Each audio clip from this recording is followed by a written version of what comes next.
Welcome to Thursday Morning Conversations. I am Doodle Harris, Associate Pastor at Highland, and for the first time we are doing Thursday Morning Conversations in person with two fabulous people who work with Stitch, Janet Raderer and Anna Grace Slagle. Say hi. Hi. Morning. We are glad to be here and in the Stitch space, and we're going to ask them a question in just a few minutes. But a couple of announcements first. First, this Sunday at 5, we have the wrap-up of our White Too Long book discussion at 5 p.m. on Zoom. If you want to join that, look for the link in the Week at a Glance on Friday. Also, it's the time of the year where we start talking about Holy Week. Next week on Thursday, we'll have a Maundy Thursday service at 7 o'clock. That'll be live streamed from our sanctuary on social media. Similarly, on Friday at 7 o'clock, we'll have our Good Friday service. And then Sunday morning, we have 3 services. So the first one is at 9 o'clock in the parking lot. It'll be about a half an hour, and it is specifically for families with children and youth, but of course, all are welcome. At 11 o'clock, we'll have a more traditional service with brass from our sanctuary, from our parking lot, and that one will also have communion. And at 11 o'clock, we'll also simultaneously broadcast a pre-recorded service. So if you wish to stay at home in your pajamas on Easter, you can do that too and join us for worship that day. Do you all know which service you're coming to yet? The parking lot service at 11. I'm a TV person. A streaming person. It is rather convenient. I do like that. Also, some birthdays this week in the life of the church. Happy birthday, Larry Hartog, Sharon Giesing, Kimberly Zender, Bill Lacey, Linda Valentine, Rebecca Anderson, Jack Helmers, Ryan Perry, Ann Stanley Hoffman, Mike Garton, Tracy Morrison, Pam Osborne, Gail Hester, Russell Stansberry, Riley Fitzgerald, Megan Franklin, Phyllis Owen, Ann Lacey, Steve Harrell, and John Kim. Happy birthday. We hope you all have an amazing birthday. Okay, it's to you, Janet and Anna Gray. How long have you been at Highland, and what brought you here? Well, I was brought here at birth. My parents were members of Highland, my grandparents were members here, and I've been here except for a short stint when we were at Strathmore Pres for about 5 or 6 years. We came back to Highland when I was in elementary school, and I've been here ever since. My husband and I were married by Dr. Mobley. My parents were married by Dr. Plume, so we go way back. Wow, I wasn't born here. I have been here since 2009 when Doug became the interim minister, and he was here for about 4 years. And so in the middle of that time is when the Stitch idea started. Well, fantastic. I do remember Doug. He was awesome. Yeah. Tell him I said hello. Okay. And Becky got married here, and so we were here for that. And George got baptized here and sings in the choir and does different things. So I am a good friend of Highland Presbyterian Church. Well, we count on our good friends too here. Well, tell me, before we ask about Stitch, tell me your favorite thing about Highland. I think the friends that we've made here, the camaraderie, it's a place that we feel like we are truly anchored. Well, mine's a little bit different. I like the curve of the sanctuary. Because when you're sitting in the pews, you can see the other people rather than staring straight forward at the organ and whatever's going on up front. You also get to see people, which I think is a very good thing, to be close-knit like that. I find Highland to be very friendly, and I wrote down something else. Flexible worship. Excellent. I like that you don't know every Sunday what's going to happen. It's always something different and unique and very creative. Are you daring to say that we're not quite such the frozen chosen? I might say that, yes. We may have to edit that out later. But I appreciate that because it's always kind of a, what's going to happen today?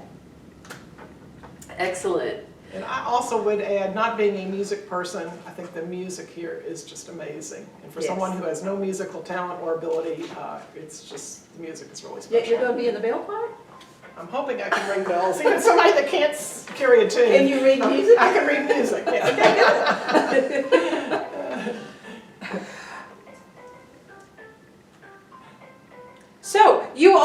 been here at Stitch for several years. What is Stitch? What does it stand for, and what do you do? Well, it stands for Sewing Together in the Caring Highlands. And I came up with Stitch, so then we had to figure out the words to go with those letters. And so we had Sewing Together in, and it was going to be on Highland Corner or something like that. And then there was a sermon that the director of KRM came over and preached and talked about how we were caring in Highland. And so that's how Caring in Highland came up. And we have been here 10 years. We were started, it will be 10 years in May. We were started by one of our church members, and she had the idea that we wanted to take one of her sewing machines and teach people to sew. And we started on the first floor of this building, the King Mobley building. And we expanded into the church basement for a year or so, and then this space was renovated for us on the third floor of the King Mobley building. And we have been here now just about 10 years. We've taken a year off for COVID, and we're looking forward to being back in hopefully the early spring or late spring, early summer. Yeah. But we teach refugee women how to sew. That's the whole point of this program.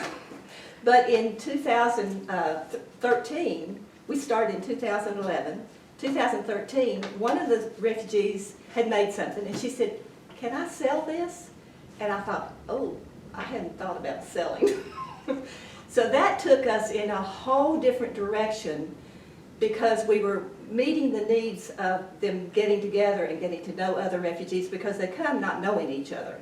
And so that took us in the direction of sales, and we have done gangbusters at sales. I mean, we've been selling since 2013. To date, we have made $48,479, which has gone 100% to these women. Wow. What about that? That's incredible. And we It started is out, incredible. we started out thinking these women would learn to sew for themselves, their families, their homes, and so forth, which they still do. But when they saw the opportunity to make some money, have some income, which they've never had with language issues and family responsibilities, they've really never had an opportunity to have jobs or to work outside the home. So each of our students that wants one has a sewing machine that's been donated. We've had over 200 sewing machines donated to us. So every woman has a sewing machine at home, and they can take fabric from here that's also been donated, and they can sew at home and make things that they know will sell, and we're surrounded by some of the things that we have made. And every item that we have has a ticket on it, and when we sell an item, we cut the bottom half of the ticket off, and the person who makes the item makes 100% of the money that is for the item that is sold. And again, that's $48,079. And we sell at other churches all over the community, community events, farmers markets. We've had sort of a slow year with COVID, but we've still been able to have some outreach and have sold things at some farmers markets and things, but and made about Even this year, we made $7,000. We have not had class since March the 11th. And so it's been a challenge, but we had enough inventory that we could go to the farmers markets this year. And we had a couple of special orders, like for Christmas stockings and for some the choir, the bell choir bags. bell choir bags. And so that was good. That was part of that. That's incredible. Yeah, we appreciate those Christmas stockings on staff. We knew one of them was backwards, but we were sorry. We gave it to Kathleen. That's okay. Do we have a plan at the church to celebrate your 10 years? Do we need to work on that? We would love to do We something. celebrated the 5th birthday, Okay. but now it's 10, Okay. so that Yeah, would be a we'd good love to thing. have some sort of celebration. Hopefully we can have a sale if we're back in the building. Or in we May. could invite our ladies to come to church if we're in May, I don't know. I don't know. We'll talk about it. Yeah. We'd love, We'd awesome love to figure celebrate. something out. Yes. But doing these sales, it's not Janet and my sale. So we make sure that refugees go with us and make change and speak to people and organize and put out the display. So it is their sale. We go along, we tote the bags. We haul things. It's an incredible ministry. And incredible. It is. What's your favorite part of it? Or what's your favorite memory?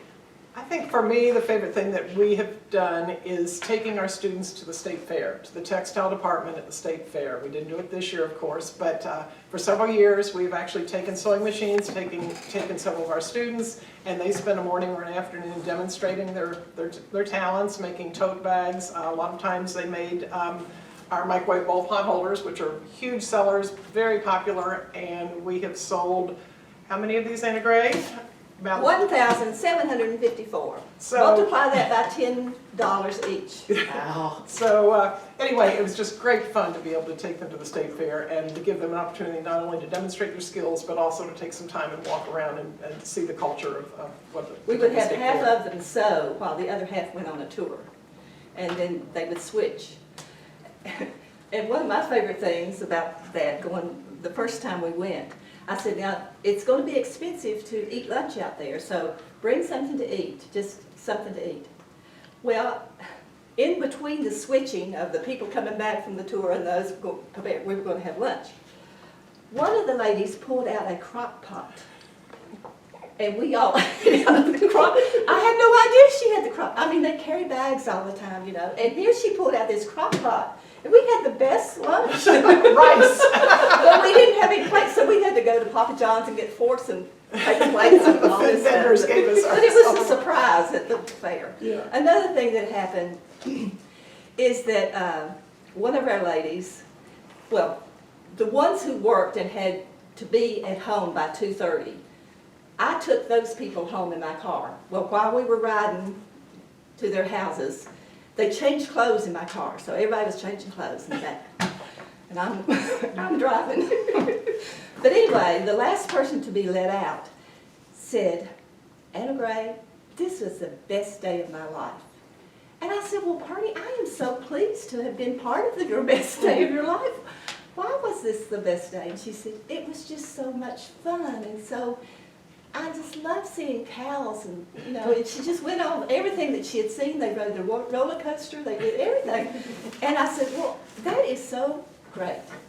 And so as I was driving home, I thought, good Lord, I thought getting out of the refugee camp would have been a good day. But then I thought about it and I thought, no, getting out of a refugee camp was very scary to her, because she had been born in there, had lived there for 20 years. That was all she knew. She had gone to school there, learned English there. But I guess this was her best day. It's amazing. Yeah. But because when she came here, then she had to be in charge of figuring out bus scheduling, figuring out where to go get the medications they needed, for her grandparents were with her, and grocery shopping and all that kind of, and she said, I would come back to the apartment after going out and doing these things, and I would just sit and cry. And she said, so Stitch for me really saved me. So that's a neat thing. And we have lots of stories like that. We have The lots of stories stories. that they tell. The stories just standing around the tables, the cutting tables, chatting.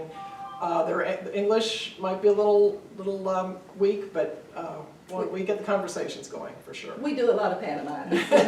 Which sewing is good for that part. All right, so we're Highland. We're going to have a celebration in May of some sort. What else can Highland do to be supportive of Stitch? Come visit. We Come love- visit. Come see our place. We love to show off the space. We feel like Highland was so generous to set up this space for us. We're just so pleased to have the storage that we have. We actually got to work with the contractors, the architects, to figure out the best way to use this building, keep the natural light, the skylights, the windows, these 100-year-old cabinets that were used in the nursing home for their linens.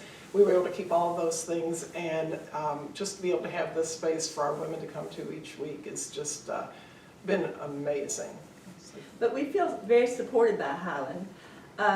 One thing, if you know of anybody that wants to hear about Stitch, or we have a show, we go on the road. And if they know of anybody that wants to have a sale, like a women's group or anything like that, we will respond to that. Right now, during the pandemic, I have discovered that women who sew, my main hobby is not sewing, it's Janet's. Janet is our project manager. Mine is She's our money organizing. person. And I'm, that person. I have discovered that women that sew collect things, almost to the point of being hoarders. Is that okay to say? Okay. Absolutely. So, we have been inundated with these people who've been stuck in their house during the pandemic cleaning out their sewing rooms. And so we have an abundance of donations right now. But I'm sure when our students come back that we will put out a plea for maybe donations or gift cards for Joanne's. That's where we buy most of our stuff. So right now we're good on donations. Okay. But just put out the word. But a few if weeks anybody ago, wants. we took 2 carloads with 24 of those huge Rubbermaid bins out of a lady's basement over near Bon Air. And she was 84 years old, and she sat in her living room while the folks helped us carry out all of these bins. It was her entire sewing career. And she was a good sport about it, but you could tell, she was no longer able to sew. But we love for our donors to actually bring their things to us. We don't mind going to pick them up, but we love for them to bring their things to us so that they can see where their things are going. And there have been so many people that say, boy, my mother would be so happy to see how this is being used. Or my great aunt, who sewed her whole life, would love to know that her sewing supplies are being used in this way. And we will be open at some point on Tuesdays and Wednesdays, 10 to 12. And we have wonderful volunteers who also love working with our students and love to sew. And so it's been a great ministry. Currently, we have 18 students. But over the years, we have had many students. And when they get jobs, they're no longer with us.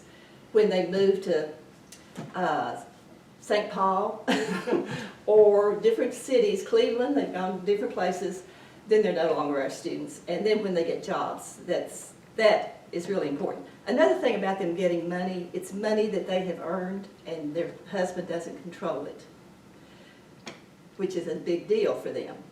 And I remember one of the first times that I paid somebody, it was not a lot of money, less than $10. I don't remember the amount.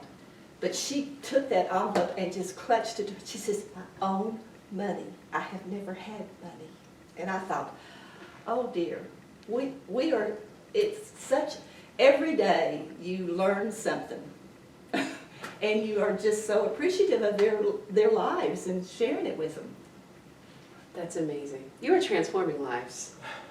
That's amazing. We have a good time. And we have had a lot of our students have been coming in and out during the pandemic. We have been here every week or 10 days just checking in and unpacking stuff, donations. And we let our students know that we're going to be here. They can come in, shop, pick up supplies, bring their machines in if they need repair. So they've been in and out with us, but we've said they have to be wearing their masks, no hugging, which is very difficult, and they can't stay. They can come in and out the door again. So we have been in touch with them, most of our students during the pandemic, but it just hasn't been the same. Well, some of them we don't have direct contact with.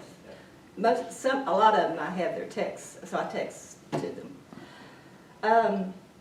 Yeah, we have 21 people who work with us. Volunteers. That's amazing. And we're hoping all of them are getting their shots right now. Because they're all retired type of people. Well, speaking of others and other volunteers, you have the floor to Highland Pres. You can say anything you want about Stitch or anything else. Is there anything else you want to share? I just think what Highland Pres has done for Kentucky Refugee Ministries, and that filters down to Stitch as well, it's just been really a wonderful thing. It's been a wonderful opportunity for us and for all the women whose lives we touch, and we really appreciate what Highland has done for us. Well, can I say one more thing? Of course. What are we doing, half an hour now? When we were in the basement, when this place was being refurbished and we were moved out of the base downstairs, when we were in the basement, I had put a sign out on the sidewalk, which made people in the neighborhood know about the program. So we had a lot of people drop in on their walks, and they would tie their dog to the bench out there or something, and people would come in. Well, this one day, this woman was there, came in, and she said, I teach knitting. Does anybody want to learn to knit? And I said, well, we are concentrating on sewing. We don't knit. And I said, but you are welcome to come and look and, walk around and see what you think and just, be here for a while. And so as she was walking, I said, by any chance, do you speak any foreign languages? And she said, well, I majored in Spanish. And I said, oh, well, sometimes we have people from Cuba, and it's very hard to communicate with them because their language is a little bit not true Spanish. It's Textbook Spanish. developed into something. I said, sometimes we have students from Cuba. And so she was walking around seeing what people were doing. And here comes this woman walking in from Cuba, said, I want to learn, and she was indicating knitting. And I said, oh, here. And I thought, this is God at work. What in the world? This is unbelievable. That this woman walks in wanting to teach, and here comes somebody wanting to learn. And so they set up 2 different times, and they came and had their lessons, and the Cuban woman was happy because she learned to do it, and that woman was happy because she helped her. And I thought, unbelievable. Stitch is unbelievable. It is. Wow. And last week we had a cart full of yarn donated, and we don't teach knitting, but a lot of our women, especially the women from Nepal, are very good knitters. So we have yarn donated, knitting needles, knitting supplies, and we're happy to send them home with any of our women who either knit or want to learn to knit. And so it's just a little bit a spin-off from our sewing, but we certainly have the supplies here. And we sell what they make. Yes. That's amazing. You do everything. You teach, you tour, yes. Yeah. We help them when they need glasses. Yeah. We look, several times I've had to go to the social worker or the nurse and say, somebody has a problem upstairs and you need to make an appointment for them. It's tremendous. Yeah. It's tremendous. I appreciate you all being with us today, coming in and letting me talk with you and invade your space for just a little while. It's great. Highland Pres, I hope you will join us next week for Thursday morning conversations. We'll have Sarah Gahan with us. She'll be talking with us about things in our children's ministry, how we're going to do Vacation Bible School in a pandemic, and what the Easter sunrise service will look like, which is especially for families. So hope you'll join us then. Thank you again for joining us today, Thank you. and we'll see you soon.